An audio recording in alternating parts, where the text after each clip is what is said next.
ಮಧ್ಯಾಹ್ನ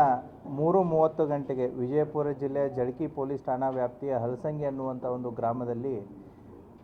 ಮಧ್ಯಾಹ್ನ 3:30ಕ್ಕೆ ಇಬ್ಬರು ಆಗಂತಕರು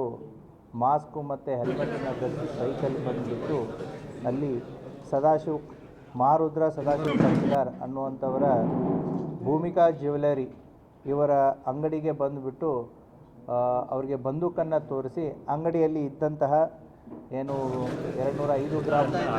ಬಂಗಾರ ಮತ್ತು ಸುಮಾರು 1 kg ಬೆಳ್ಳಿ ಆಭರಣಗಳನ್ನು ದೋಚ್ಕೊಂಡು ಹೋಗಿರ್ತಾರೆ. ಆ ಸಂದರ್ಭದಲ್ಲಿ ಆ ಹಲಸಂಗಿ ಊರಿನಲ್ಲಿದ್ದಂಥ ಹೊರಗೆ ಇದ್ದಂತಹ ಅಂಗಡಿಕಾರರು ಸಾರ್ವಜನಿಕರಾಗಿರ್ಬೋದು ಅದನ್ನು ವಿಡಿಯೋ ರೆಕಾರ್ಡಿಂಗ್ ಮಾಡ್ತಿರ್ಬೇಕಾದ್ರೆ ಅಲ್ಲಿದ್ದಂತಹ ಒಬ್ಬ ಸಾರ್ವಜನಿಕರ ಕಾಲಿಗೆ ಕೂಡ ಅದರಲ್ಲಿದ್ದಂಥ ಒಬ್ಬ ಆರೋಪಿ ಗುಂಡನ್ನು ಕಾಲಿಗೆ ಹೊಡೆದಿರ್ತಾನೆ. ಸೊ ಈ ಎಲ್ಲ ಘಟನೆಯನ್ನು ಆ ಹಿನ್ನೆಲೆಯಲ್ಲಿ ಸುಮಾರು 22 ಲಕ್ಷ ವರ್ತ್ ಬಂಗಾರ ಮತ್ತು ಬೆಳ್ಳಿ ಆಭರಣಗಳನ್ನು ದರೋಡೆ ಮಾಡ್ಕೊಂಡು ಹೋದಂತಹ ರಾಬರಿ ಮಾಡ್ಕೊಂಡು ಹೋದಂತಹ ಈ ಇಬ್ಬರು ಆರೋಪಿತರ ಮೇಲೆ ನಮ್ಮ ಜಳಕಿ ಪೊಲೀಸ್ ಠಾಣೆಯಲ್ಲಿ ಅಪರಾಧ ಕ್ರಮಾಂಕ 10/2026 ಅಂಡರ್ ಸೆಕ್ಷನ್ 311 BNS ಮತ್ತು 25 ಮತ್ತು 27 ಆರ್ಮ್ಸ್ ಆಕ್ಟ್ 1959 ಅಡಿಯಲ್ಲಿ ಪ್ರಕರಣ ದಾಖಲಾಗಿತ್ತು. ಈ ಒಂದು ಘಟನೆ ಹಿನ್ನೆಲೆಯಲ್ಲಿ 2 ತಂಡಗಳನ್ನು ರಚನೆ ಮಾಡಲಾಗಿತ್ತು. ಅಡಿಷನಲ್ ಎಸ್ ಪಿ ರಾಮಗೌಡ ಅವರ ನೇತೃತ್ವದಲ್ಲಿ